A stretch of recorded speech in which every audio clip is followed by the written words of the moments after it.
Bismillahirrahmanirrahim. Assalamualaikum warahmatullahi wabarakatuh.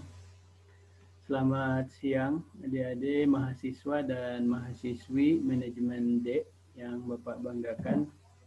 Selamat bertemu kembali dengan proses pembelajaran khusus pada mata kuliah Ekonomi Syariah.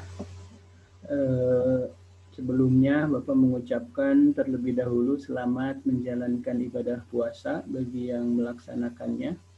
Mudah-mudahan puasa kita hari ini diterima oleh Allah Subhanahu wa taala dan segala aktivitas yang baik di bulan Ramadan ini mudah-mudahan menjadi amal ibadah bagi kita semua.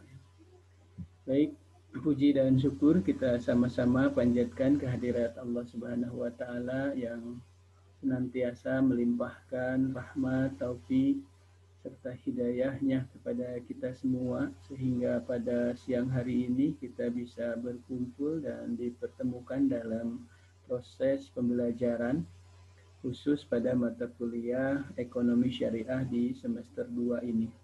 Mudah-mudahan pada proses pembelajaran hari ini kita mendapatkan hidayah serta kemudahan dari Allah Subhanahu wa taala dalam menyerap ilmu khususnya ekonomi syariah ini dan umumnya berbagai ilmu yang baik yang kita terima pada setiap mata kuliahnya.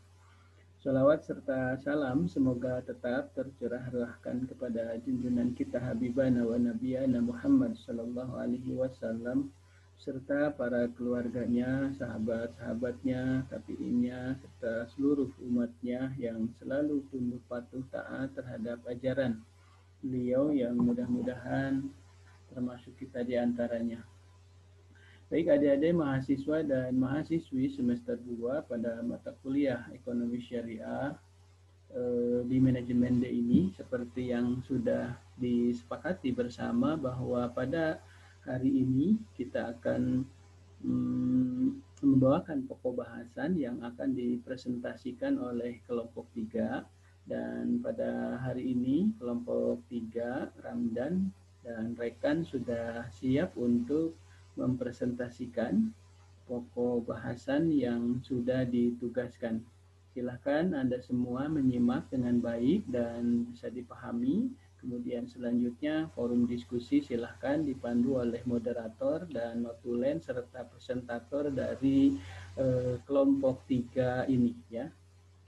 Setiap pertanyaan maupun jawaban bisa dilakukan di grup WA ya.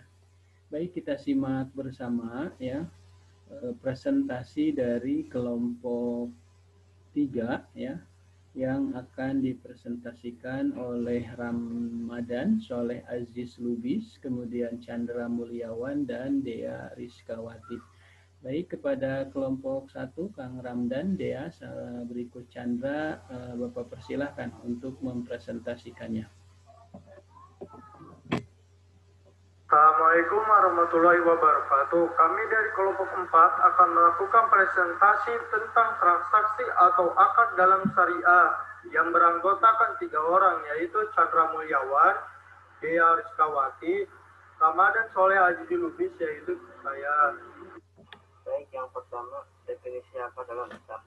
Kata akad berasal dari bahasa Arab yang berarti ikatan atau kewajiban. Biasa juga diartikan dengan kontrak atau perjanjian. Yang dimaksudkan kata ini adalah mengadakan ikatan untuk persetujuan. Pada saat dua kelompok mengadakan perjanjian disebut akad, yakni ikatan memberi dan menerima bersama-sama dalam suatu waktu. Kewajiban yang timbul akibat akad disebut ukud. Fikih muamalah Islam membedakan antara wa'ad dengan akad. Wa'ad adalah janji antara suatu pihak dengan pihak lainnya. Sementara akad adalah kontrak atau antara dua belah pihak. Wa'ad hanya mengikat satu pihak, yaitu yang berjanji saja berkewajiban untuk melaksanakan kewajibannya. Sedangkan pihak yang memberi janji tidak memikul kewajiban apa-apa terhadap pihak lainnya. Dalam wa'ad, terms and condition yang belum ditetapkan secara rinci dan spesifik belum well defined. Apabila pihak yang berjanji tidak memenuhi janjinya, maka sanksi yang diterima lebih merupakan sanksi moral. Sekian, terima kasih. Unsur-unsur akad. 1. Perkalian ijab dan qabul. Ijab adalah pernyataan kehendak oleh suatu pihak atau mujib untuk melakukan sesuatu atau tidak melakukan sesuatu. Qabul adalah pernyataan menerima atau menyetujui kehendak mujib tersebut oleh pihak lainnya atau qabil. Ijab dan qabul ini harus ada dalam melaksanakan suatu perikatan. Adapun bentuk dari ijab dan qabul ini beraneka ragam. 2. Dibenarkan oleh syara. Akad yang dilakukan tidak boleh bertentangan dengan syara atau hal-hal yang diatur oleh Allah Subhanahu wa taala dalam Al-Qur'an dan hadis Nabi yang berhubungan dengan pelaksanaan akad, tujuan akad maupun objek akad. Sebagai contoh, objek perikatan yang tidak halal seperti minuman keras mengakibatkan tidak sahnya suatu perikatan menurut hukum Islam. 3. Mempunyai akibat hukum terhadap objeknya. Akad merupakan salah satu dari tindakan hukum atau tasarruf.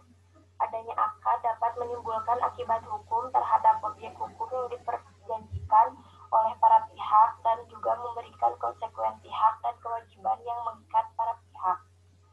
Bagian bentuk-bentuk akad. Fikih muamalah adalah aspek hukum Islam yang ruang lingkupnya luas. Pada dasarnya, pembahasan aspek hukum ekonomi syariah merupakan bagian dari fikih. Muamalah dalam artinya khusus mengenai urusan ekonomi dan bisnis dalam Islam. Sehingga Mustafa Al-Jarqa menyatakan materi fikih muamalah terbatas pada aspek ekonomi dan hubungan kerja atau bisnis yang lazim dilakukan, seperti jual beli dan sewa menyewa.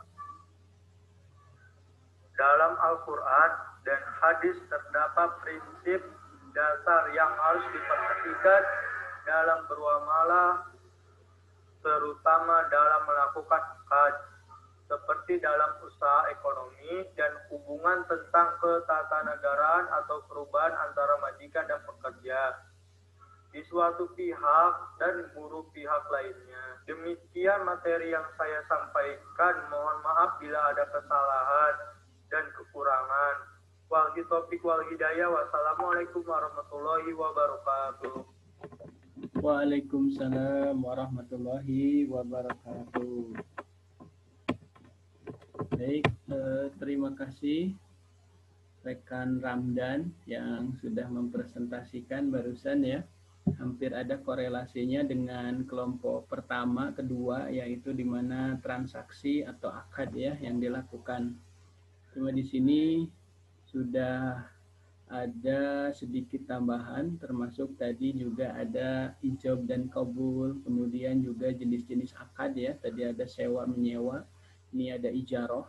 Jadi kalau Anda observasi ke perbankan syariah atau dunia praktisi, itu ada sewa menyewa, ada bentuk-bentuk dari sewa menyewa itu ada ijarah, kemudian ada ijarah yang diakhiri dengan kepemilikan barang, itu ada ijarah muntahiyah bitamlik, kemudian juga tadi oleh Ramdan dijelaskan ada jual beli ya, dan jual beli pun ada model tipe bai bistaman ajil, ada bai murabahah, ada bai salam, kemudian bai istisna, dan jual beli bentuk yang lainnya. Jadi kalau Anda kerja di dunia perbankan, sebut saja ya, perbankan syariah, itu nanti di Aktiva Neraca itu akan melihat banyak-banyak produk yang barusan disebutkan oleh kelompok ini ya.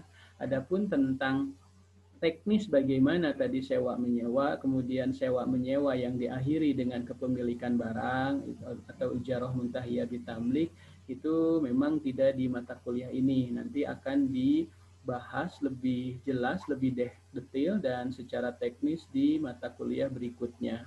Khusus untuk di mata kuliah ini adalah penguatan dasar-dasar sebelum ke aplikasi tentang akad-akad yang sebenarnya yang sering terjadi di dunia praktisi ya.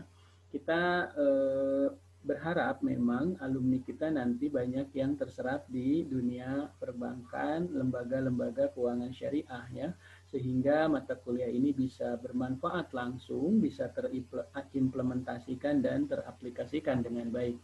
Karena jujur di praktisi hari ini masih kekurangan SDM yang menguasai penguasaan muamalah ya, ekonomi syariah ya. Nah, mudah-mudahan kelas ini bisa mensuplai demand atau permintaan dari dunia kerja yang membutuhkan SDM yang kompeten di bidang syariah.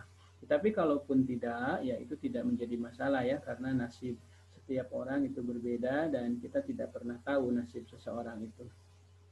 Kemudian tadi juga dijelaskan ada transaksi jual beli ya, nanti termasuk murabahah, bayi istaman ajil, ada bayi salam, bayi istisna, ini sering diaplikasikan oleh BTN Syariah, BCA Syariah juga sudah mengaplikasikan karena cenderung mereka banyak produk-produk kepada perumahan ya, perumahan, dan sistemnya itu adalah menggunakan jual beli, di mana akad yang digunakan adalah bayi istisna. Dan ya, orang-orang yang berakad itu mengikat, tadi siapa yang menjelaskan ya, yang perempuan itu mengikat. Jadi saya kira apa yang dijelaskan oleh kelompok ini memang sudah begitu adanya, dan memang kalaupun mau ada yang didiskusikan dipersilahkan ya kepada teman-teman manajemen D dan kelompok Ramdan, dipersilahkan untuk menyimak, mencatat, notulen, kemudian bersiap di presentator untuk menyajikan jawaban-jawabannya. Tentu saja pasti luar biasa bagus seperti yang terjadi pada kelompok-kelompok sebelumnya. Akhir kata dari saya juga ucapan terima kasih dan mohon maaf juga seperti yang tadi Ramdan katakan, apabila banyak kesalahan, kekurangan dan kehilapan. Kalaupun ada benar jelas dari Allah, kalaupun ada salah itu pasti kebodohan dan kehilapan dosen sebagai manusia biasa. Terima kasih. Billahi taufiq wal hidayah. Wassalamualaikum warahmatullahi wabarakatuh.